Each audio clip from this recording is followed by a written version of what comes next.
In a Nigeria where wealth commands respect and family honor carries the weight of generations, two powerful dynasties stand apart. The Obioras of Enugu and the Balogans of Lagos, one built on industry, the other on oil. Lifelong friends turned rivals, bound now by an arrangement they believe will unite their empires. It is early morning on the Lagos-Ibadan Expressway. A convoy of luxury SUVs cuts through the dawn, carrying Chief Tunde Balogun and his daughter Tosin to Abuja, to the formal introduction of a marriage she never agreed to. Then, without warning, a speeding fuel tanker loses control. Cars scatter. The lead escort vehicle overturns. Chief Balogun's SUV swerves violently and slams into the roadside barrier. Smoke rises. People scream.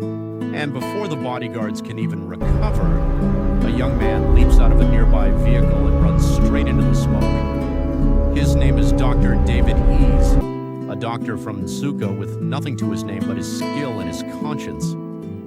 He forces open the crumpled door and pulls Tosin free, moments before flames swallow the front of the vehicle. The crowd erupts. Chief Balogun watches from a stretcher, barely able to speak. At the hospital, while doctors attend to her father, Tosin finds the young man quietly preparing to leave. She stops him.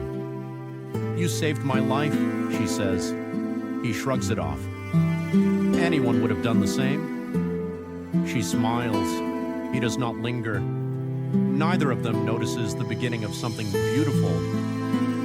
Far away in Enugu, Chief Nemeka Obiora gathers his household with the air of a man announcing a conquest. His son Obina will marry Chief Balogun's daughter. The union will join two empires. The room fills with applause. You will marry Obina the does not Balogun clap. girl. This family's honor In Lagos, demands it. Tosin faces her parents across the sitting room. She cannot marry a man she has never met. Chief Balogun slams the table.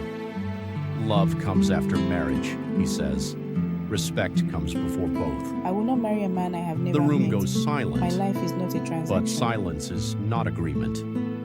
Obina travels to Lagos in secret.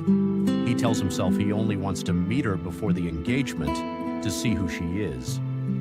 But when he arrives at a children's charity hospital, he finds her already there, laughing with a young man as they move between beds of sick children.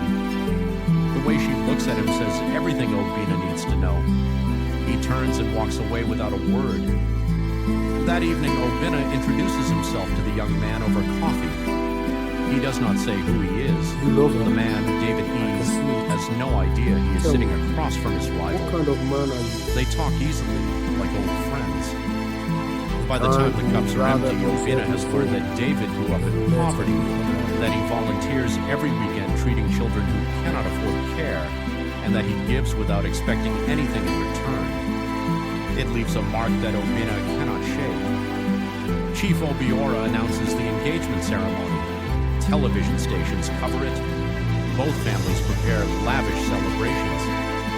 Neither family knows that Tosin has no intention of saying yes. The ceremony is everything tradition demands. Talking drums, colorful attire, traditional dancers, guests from every corner of Nigeria. The master of ceremony calls Tosin to stand beside Obina. She rises. She walks to the center of the hall. She freezes. Everyone waits. Then, in a voice barely above a whisper, she says, "I cannot do this." The hall falls silent as a held breath. Within minutes, the story is everywhere.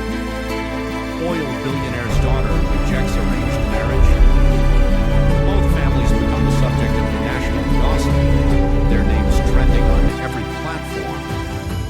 What was meant to be a celebration has become a scandal.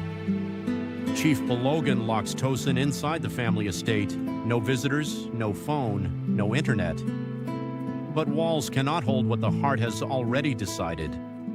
Obina's younger sister Amaka, outspoken and unafraid, finds a way to help Tosin reach David.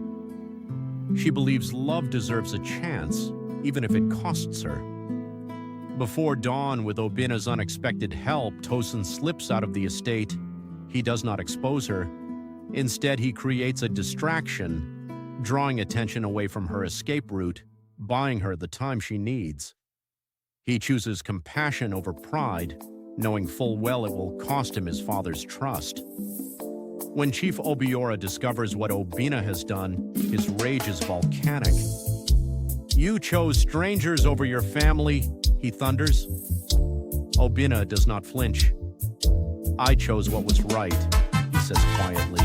You chose strangers over your own blood. You are no longer my son. Detective Musa is hired to find Tosin. He moves between Lagos and Enugu, following every lead, but every trail goes cold moments too late. The tension builds like a storm that refuses to break. David and Tosin find shelter in a quiet village outside Nisuka. The villagers ask no questions. They offer food, space, and the kind of quiet that cities never give. For the first time in weeks, the two of them breathe. For the first time, they are simply themselves. Back in Lagos, Chief Balogan's nephew, Kunle, watches the chaos with calculating eyes. If Tosin never returns, a portion of the family inheritance shifts in his direction.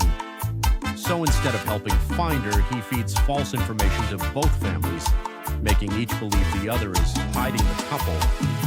His lies fan old rivalries into fresh flames. Obinna, now cut off from his family and working alone, begins to notice something wrong. The stories Kunle tells do not add up. The details shift. The timelines contradict each other. The pieces do not fit. During a medical outreach in the village, David saves the life of an elderly man who collapses in the courtyard. He works quickly, calmly, with the steady hands of someone who has done this 100 times for people who could offer nothing in return. What he does not know is that the man he saves is a respected traditional ruler, a man whose word carries weight across the entire region. Quietly, without fanfare, that kindness earns the couple a shield. Kunle moves further. He forges messages, plants false evidence, and constructs a story in which Obinna planned the elopement from the very beginning. Chief Obiora, already wounded and furious, believes it. He disowns his son. Obinna walks out of his childhood home with nothing but his integrity. But Detective Musa has been following a different trail. Financial records, transfer receipts, forged documents bearing Kunle's fingerprints. The evidence is meticulous and damning. The truth, long buried under lies, begins to surface. Pastor Chukwu and the traditional ruler, the man whose life David saved, call both families to a reconciliation meeting. They come reluctantly, heavy with grievance. The room is thick with silence. No one is ready to speak first. Then Kunle's deception is laid bare before everyone. The forged messages, the fabricated accusations, the inheritance scheme built on other people's pain. Chief Balogan stares at his nephew as if seeing him for the first time. Chief Obiora sits very still, and in that stillness, the full weight of what he has done to his son lands on him. Chief Obiora turns to Obinna. His eyes are wet. His voice, for the first time in as long as anyone can remember, is small. "I taught you to protect this family's honor," he says. I was wrong, my son. Pride nearly cost me everything that matters. Father and son hold each other in the center of the room, and something that has been broken for a long time begins slowly to mend. Chief Balogan finds Tosin and sits across from her, not to command, but to listen. Forgive me. For the first I time, called he it hears love, her. but it He was gives only her what he control. should have given long ago, the freedom to choose her own future. Months later, Enugu fills with the sound of celebration. David and Tosin are married in a traditional wedding that overflows with joy.